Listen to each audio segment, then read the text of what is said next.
A 12-year-old boy has been sentenced to 9 years in juvenile detention for the murder of his newborn sister. This rare and shocking conviction, one of the youngest for homicide in recent history, has sent ripples through the legal community and beyond. As the details of this case unfold, a startling truth emerges that challenges conventional notions of justice and family loyalty. The story that follows reveals layers of complexity, inviting us to question our preconceptions about innocence, guilt, and the intricacies of the human psyche. The courtroom fell silent as Miguel, a small figure in an oversized suit, stood before Judge Gabriel Ramirez. His eyes were fixed on the floor, shoulders slumped under the weight of accusations. His parents, Elena and Carlos Suarez, sat rigidly in the front row, their faces etched with worry. Judge Ramirez, known for his firm hand in juvenile cases, surveyed the room with a grim expression. The prosecutor had presented a damning case, methodically laying out the evidence. Miguel's fingerprints on the crib, his unexplained absence during the estimated time of death, and traces of the baby's DNA found under his fingernails. As the judge cleared his throat, Elena gripped her husband's hand. Carlos stared straight ahead, his jaw clenched. Miguel Suarez, Judge Ramirez began, his voice echoing in the hushed courtroom. The evidence presented leaves little room for doubt. The court finds you guilty of the murder of your newborn sister. A collective gasp rippled through the room. Miguel's shoulders began to shake, but he remained silent. Given the severity of the crime and the need for rehabilitation, the judge continued, I hereby sentence you to 9 years in juvenile detention. The words hit like a physical blow. Elena let out a strangled cry, collapsing against Carlos. As court officers moved to escort Miguel away, a commotion erupted from the back of the room. He's just a child! The anguished cry came from Ms. Rodriguez, Miguel's teacher. You can't do this. He needs help, not punishment. The outburst seemed to break something in Miguel. For the first time since the trial began, he looked up, his eyes meeting Ms. Rodriguez's for a brief moment before he was led away. As the courtroom emptied, the reality of the sentence began to sink in. 9 years. Miguel would enter juvenile detention as a child and emerge on the cusp of adulthood. In detention, Miguel moved through the routines in a daze, barely speaking, his eyes haunted. The other boys gave him a wide berth, whispering about the baby killer in their midst. At night, alone in his narrow bunk, Miguel would curl into himself, his small frame racked with silent sobs. The weight of his sentence, of the accusations, of the truth he couldn't speak, pressed down on him like a physical force. In the sterile confines of the juvenile detention center, Miguel's demeanor spoke volumes. Dr. Rojas, a seasoned forensic psychologist, was about to uncover a truth that would challenge everything she thought she knew about guilt and innocence. Their first encounter took place in a small, windowless room. Miguel sat hunched in his chair, eyes fixed on the floor, his oversized uniform emphasizing his vulnerability.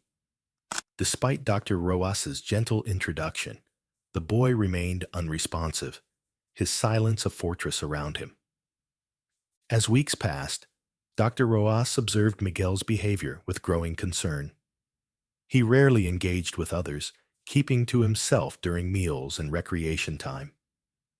In group sessions, he sat apart, his eyes distant and unfocused, as if he had retreated into a world of his own.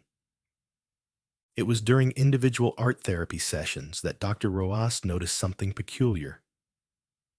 While Miguel refused to speak, his hands moved with purpose across the paper. His drawings, Initially chaotic scribbles began to take on a haunting quality. Dark figures loomed over smaller ones, shadowy hands reaching out from corners of the page. One particular drawing caught Dr. Rose's attention. It depicted a small stick figure huddled in a corner, while a larger, more ominous shape stood in a doorway. The smaller figure's mouth was crossed out with a thick, angry line. As she studied the image, a chill ran down her spine. Could this be more than just the imagination of a troubled child? Piecing together the clues from Miguel's artwork, Dr. Roas's suspicions grew. The recurring themes painted a picture far different from the one presented in court. In a breakthrough moment, she realized that Miguel's mutism might be a protective response to trauma. His silence wasn't shielding himself, but someone else. The thought hit her with the force of revelation. Miguel wasn't protecting his own guilt, but someone else's innocence. With this new understanding, Dr. Roas felt a sense of urgency. She knew that reopening a case based on psychological evidence would be challenging, but she couldn't ignore the truth that Miguel's drawings seemed to scream. As she prepared her report, Dr. Roas steeled herself for the fight ahead, determined to uncover the truth hidden beneath layers of fear and misunderstanding. The Suarez family was crumbling under the weight of Miguel's conviction. Elena, once a pillar of strength, lay confined to a hospital bed, while Carlos shuttled between work, the hospital, and brief, painful visits with Miguel. Their once warm home had become a hollow shell, filled with whispers and unanswered questions. It was in this atmosphere of despair that Uncle Roberto appeared. He arrived bearing gifts and reassurances, promising to help in any way he could. Yet during a family therapy session, Dr. Roas noticed something off. As Roberto entered the room, Miguel's entire demeanor changed. The boy, usually withdrawn and silent, suddenly became rigid with fear.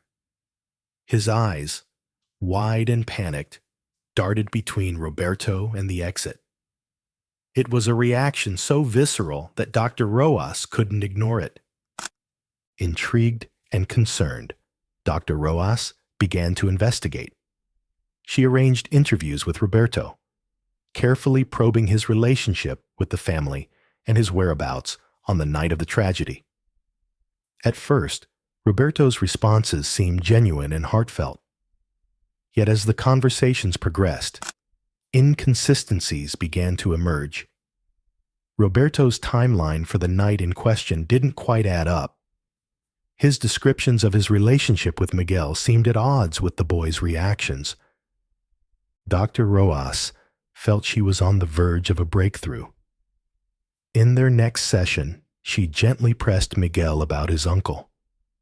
For long minutes, Miguel remained silent, his eyes fixed on the floor.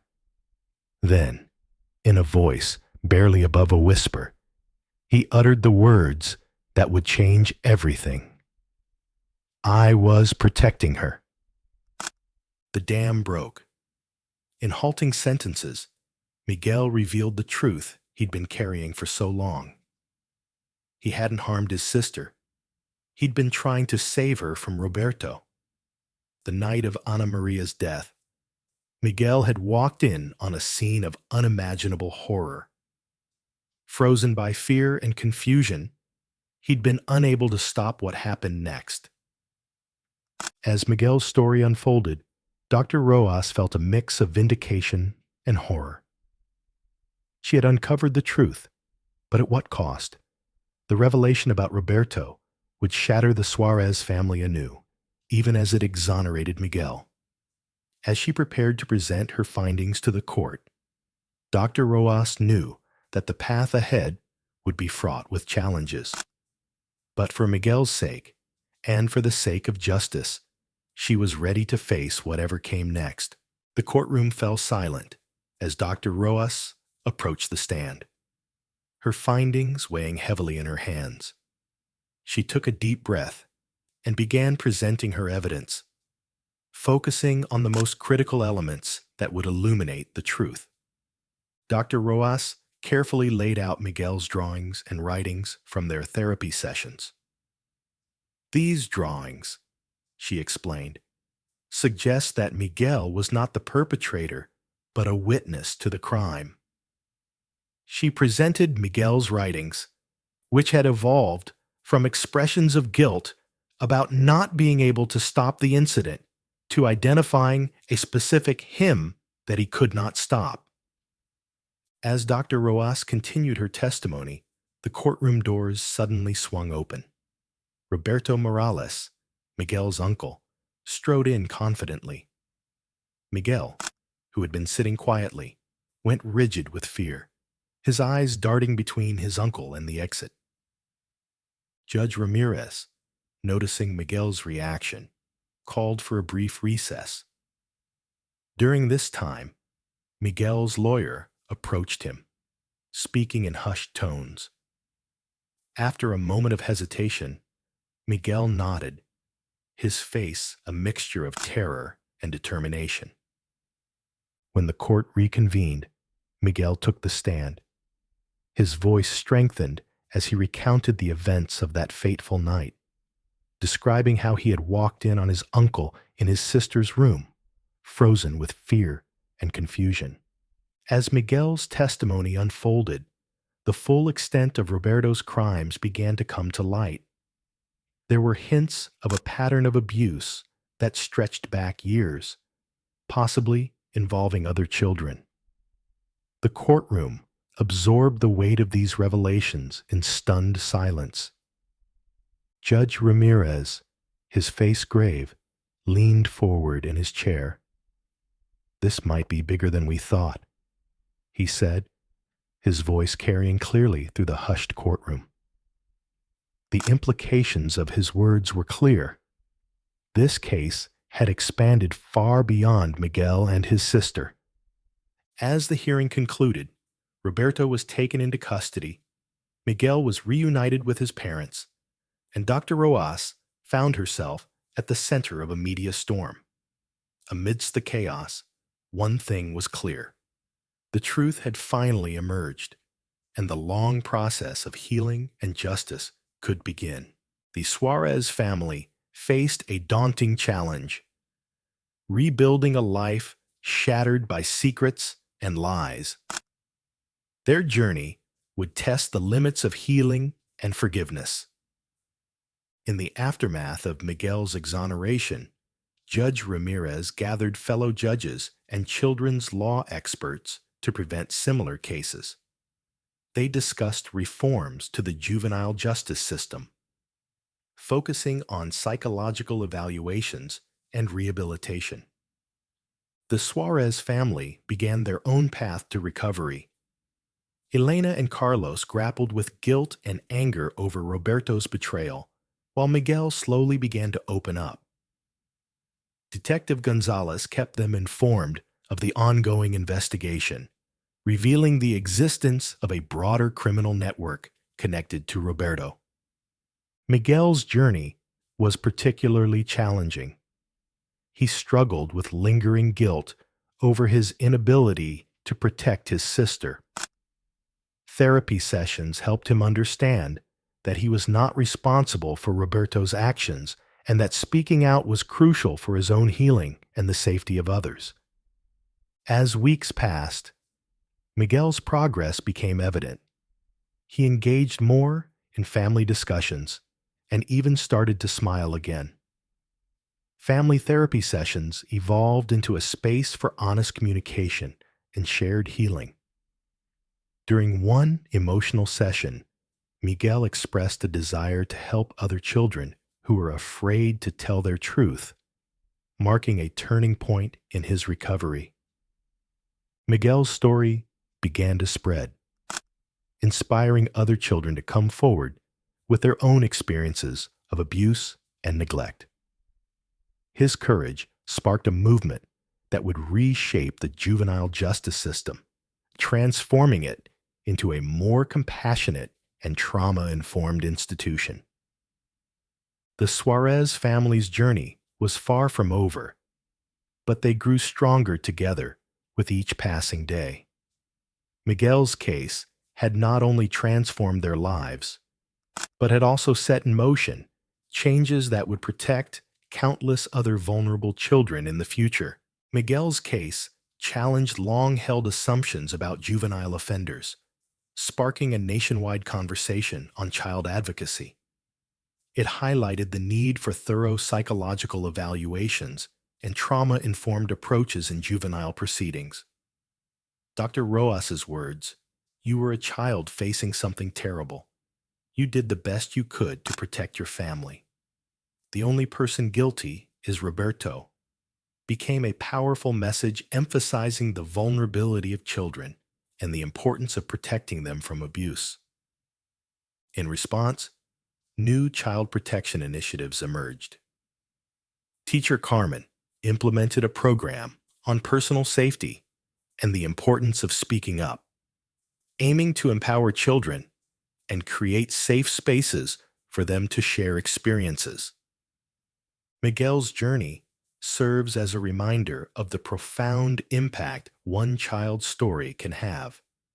It underscores the importance of remaining vigilant, listening closely, and advocating for vulnerable children.